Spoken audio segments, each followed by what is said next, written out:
আগের মিনি ব্লগটায় কিন্তু তোমরা দেখেছো যে আমরা মাকে নিয়ে দোকান থেকে বেরিয়ে গেছি, তারপর কিন্তু আমরা বাইপাস এসে সবাই গাড়ি থেকে নেমে গেছি। আর সবার শুধু একটাই প্ল্যান ছিল যে মাকে সবাই আনন্দ করে নাচতে নাচতে বাড়িতে নিয়ে যাব। আর এই জিনিসটার মধ্যে সম্পূর্ণ ব্যাপারটাই কিন্তু আমার ফ্যামিলি আমাকে ভীষণ সাপোর্ট করেছে। তারপর বাড়ির সামনে এসে এখানে ওরা সবাই মিলে বাজি ফাটাচ্ছে। আর তারপর কিন্তু একদম মেন রোড থেকে আমাদের বাড়ি পর্যন্ত সম্পূর্ণ প্যান্ডেলটা আমি তোমাদেরকে একবার দেখিয়ে দিচ্ছি। আমার তো ভীষণই পছন্দ হয়েছে, আর আমার সব ফ্রেন্ডসরা এত এত ছবি তুলেছে মানে কি বলবো। তারপর কিন্তু এখানে বাবা রাস্তাটা প্রথমে একটু গঙ্গাজল দিয়ে দিচ্ছে, আর এখানে মা রেডি হয়ে গেছে একদম লক্ষ্মী বউ সেজে।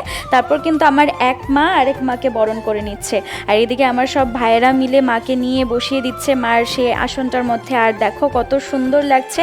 তারপর এখানে আমাদের পুরোহিত মশাই আর আমার মা মিলে এখানে সেট করে দিচ্ছে।